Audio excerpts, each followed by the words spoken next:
Hello, listener. This is Luna Daye, and here today I'm joined by Sebastian Nothwell. Hello! And we are going to talk about his contribution to our queer anthology, An Outstretched Hand. But for any of our listeners who are not sure yet what our anthology is about and how it came into being, do you want to give our listeners a little summary of how this anthology was inspired? Sure. We got together, started podcasting, wanted to do an anthology, and we all found the tarot in general rather inspiring, rather useful in that way. So we each chose one of the major arcana cards, or perhaps permitted the cards to choose us by pulling them at random. And I got the devil. I love that. So when you pulled the devil, what did you think, like your initial response to drawing that card? I laughed like a hyena for a solid 30 seconds, which was great because this was very early into all of our working relationships with each other. So I don't think anyone else really quite figured out why I had suddenly lost my mind, but I will say that the devil is a very Sebastian Nothwell card. I mean... it was an overwhelming feeling of course. Of course. What other card were you gonna pull, you know? Yeah. So how did it then, if it's a very Sebastian card, how did you interpret the card? So I went to my personal tarot deck, which is the Star Spinner Tarot by an artist called Trungles, and it's a very cozy and affirming illustration style. It's like an Alphonse Mucha, but kind of almost solar punk in its vibe and sensibilities. Difficult to describe, but you'll know it when you see it. And kind of taking that medieval revival approach, almost Victorian arts and crafts to character and costume design. But slightly off topic, that cozy, gentle sensibility carries through into its instructional book, which informed me what I kind of already knew from looking at the card, which is the devil is about binding and unbinding, which I would say restraints, literal and figurative, and the struggle against and breaking thereof, and in some cases the seeking out, is a recurring theme. Well, as someone who literally read this yesterday, I can confirm it is a recurring theme. So it was a wonderful excuse to kind of throw off any restraints I could possibly have and just write what came very naturally to me. And also, like, finally divulge some of the fave lore I've been sitting on for most of my adult life. Now that I finally have a story excuse to fit it. So it was an unbinding of the author himself, so to speak. Yes. Love that.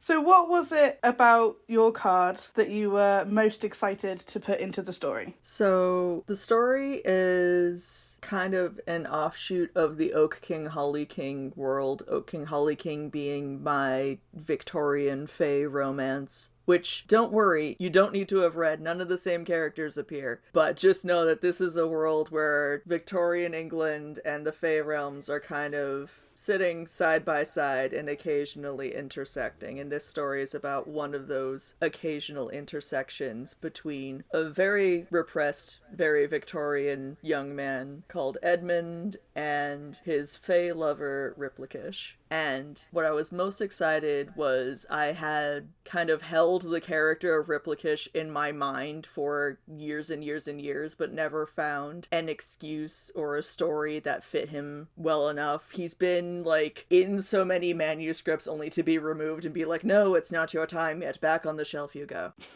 But now finally... Finally, he gets to be front and center in his own story rather than a sidekick in someone else's. And he is a fae from the Court of Hidden Folk, which is loosely based on Scandinavian troll mythology, but also more broadly encompassing kind of Western European mythology of the human obsession from time immemorial onward of drawing guys with hooves and horns. I love that. Who doesn't love a boy with horns and hooves? And again, very fitting for the iconography of the devil card. It does play into the imagery very well, doesn't it? It's very convenient. Yeah, so Replikish is, like many fae in the Court of Hidden Folk, kind of going out on his... The word that springs to mind for me is Rumspringa, but that's just because I come from Pennsylvania Dutch stock, so I haven't bothered to learn an equivalent English term. I don't know if we have one. I guess, in strictly speaking, this fantasy context, the next closest thing would be like a gap year. Yeah. He's a young adult, he's venturing out into the world on his own for the first time, and like many hidden folk before him, he's going to hang out with the mortals because the hidden folk draw their strength from strong mortal emotion, so they have an easier time navigating the iron-choked world of the 19th century than most other fae. So they can more freely travel through deeply repressed Victorian London. So he's glamored himself up to look like a respectable Victorian gent, and he's got a side hustle going as a courtesan in the theater district. And through this, he meets one of the most miserable men in the world, Edmund. Oh, I love Edmund so much.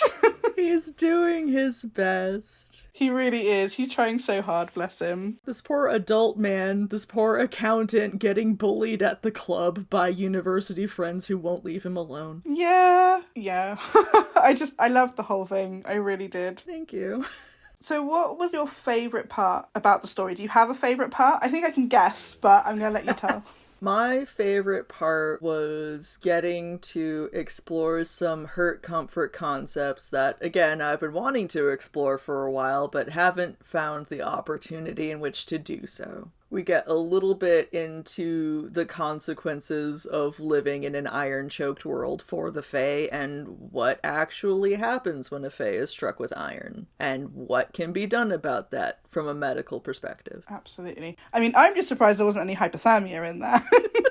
If it wasn't a short story, I might have found room for hypothermia. That was the other thing that was so excited to write this story, because we said, okay, it's an anthology. We're going to cap the word count at about 20K. 10K would be ideal. And I was like, finally, a short story. My last novel was 175,000 words. I need something short. I need something quick. I need to get into the story, establish the characters, reach a conclusion, get the hell out. I'm not doing another 100,000 plus words. 15,000 and we're going home. You crammed a lot in the 15,000. There was quite a bit in there. I had a lot of feelings and all of them were about guys with hooves and horns. I love that. Okay, so what do you want your readers, what do you hope that they will get out of this story? In the vein of the devil card, I would like them to feel, at least in some way, unshackled by the story. Kind of whatever restraints they're putting on themselves or their psyche, I hope that in reading this they can take that weight off at least for a while. I like that. So you previously had some experience with the tarot. You mentioned the deck that you already have that you looked at when you were researching for this story. Would you say that's your favourite deck, and do you have any other experience of tarot you want to share? It is absolutely my favorite deck, and I picked it not just for its beautiful art, because there are so many beautiful tarot decks out in this world, but I was wanting to engage with tarot for many years, but being frustrated because of the heteronormative iconography of the Lover's card. So I finally asked the big bold internet one day, I was like, hey, are there any cards where the Lover's card is not a dude and a lady? Like, can we just, I ask for so little and I receive even less. Can we please? And someone said, yeah, the Star Spinner Tarot has 4 versions of the Lover's card with a variety of couples on it. Ah. A deck for everyone, because all you have to do is separate out the 4 Lover's cards and pick which one feels closest to you and put that one into the deck. I love that. That's such a good idea. They're all so beautiful. It's such a sweet deck. I love it so much. It makes me so happy. I'm going to have to look into that. I did manage to find a piece of art at one of the local markets markets to me has like it is a type of market, but it's strictly for local crafts and artists. And I did find a lover's painting that was two women, and I definitely bought that to hang up on the wall. I was like, yes, finally, a sapphic lover's card. Give it to me now. So that's proudly hung up on my wall. But I did not know that you could get it in the actual card form. So that's good to know. Yeah.